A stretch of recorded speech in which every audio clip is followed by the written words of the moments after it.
Yaa bareedduu nyaara kuulaa eessa jirta yaadamma koo si jaaladhee nyaara guuraa naaf bari maaloo dhibee koo. Wallaggaa yoo gadi buunee hancuuteetti nyaata nyaannaa maal qaba yoo wal fuunee lama taanee mana dhaabna. Kanan jooruuf sumaafanii qabaaf miti maraatummaa yaada kan kentumaafanii godhee miti wallaalummaa. Naqamte koo keessa deemee si barbaadu samma saasee maalan godha caaltu meemmee yaadni kan kee na tamsaase.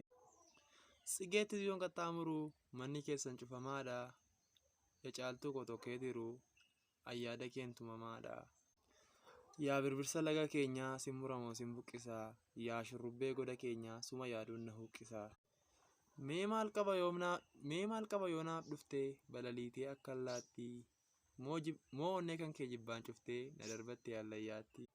Maaliif badde bareedduu koo yaadaaf yaaddoon natti naqxee eessa deemte qaalii kan koo. Taltallee bishaan haroo qilleensa tukaachisaa. Taltallee bishaan haroo qilleensa tukaachisaa. Si jedheen manaa baheetan bineensa nyaachisaa. Aan sirraa fagaadhee jiraadhu salaa. Namatti na dhimini loo'een dhufa qarreetti. Kunoo yoo iyyan daakkoo afoo lafa bariitti.